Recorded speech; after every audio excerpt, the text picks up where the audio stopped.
LARPing stands for live action roleplay, which to anybody it can mean different things, but for us it's just coming here and whacking each other with fake swords.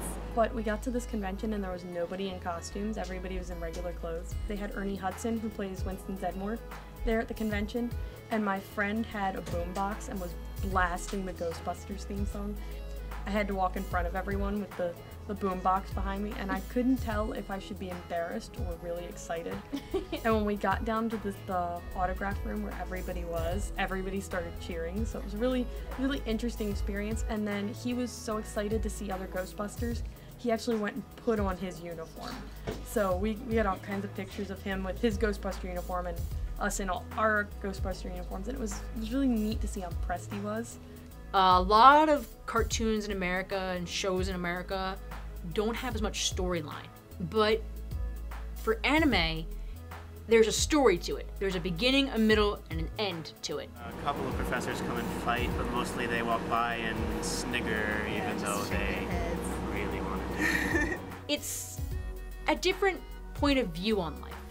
There are two characters that I ship really hard in the fandom, and I was cosplaying one of them and she happened to be cosplaying the other, and this was at TigerCon. Once I explained to them how it's kind of fun to put on a costume and act like you're somebody else, it's basically theater, whenever you want.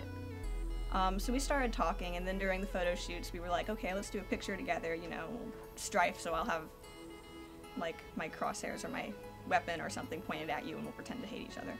But at the end of it we were talking, you know, we're like, let's keep in touch because this is really a good friendship. By the end of it, we ended up kissing, and I was like, all right, I just met you 6 hours ago, something is here. So we kept in touch, and around New Year's, we decided to start dating.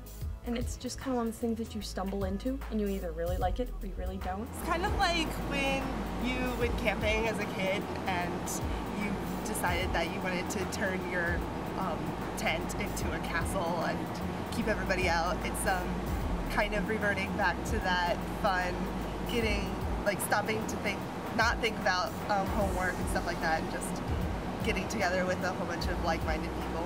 To be a cosplayer, there is sort of two parts to it. First is the actual fun of making the costume. You find a design that you like, you see a character that you want to represent. All the creativity and time and effort that goes into making the cosplay. Then the second part is actually performing as your character, being in character in front of other people, interacting back and forth. That's so much fun in itself, just being like somebody different for a day. Also, if we add story and spells and characters, you're just in a really loosely scripted play. As many cosplayers as I find at Towson, it doesn't seem like anybody really knows what cosplay is. A lot of reactions is, aren't you a couple of months early for Halloween, or are you too old to be dressing up in costume? So I guess when people tell me it's immature, I'm like, to each their own. It's also a nice free thing to do when you're just hanging out with people at 3 in the morning and you have nothing to do and you've been drinking and you want to do something stupid in the street and just go and beat each other up with sticks. It's giving those kids a chance to see something that isn't your typical go to a football game this weekend. I have no way to explain it. I guess it's just sort of, you really come together and you get a sense of who everybody is and you really trust one another. It's just really fun and a good time, like, to meet new friends and stuff.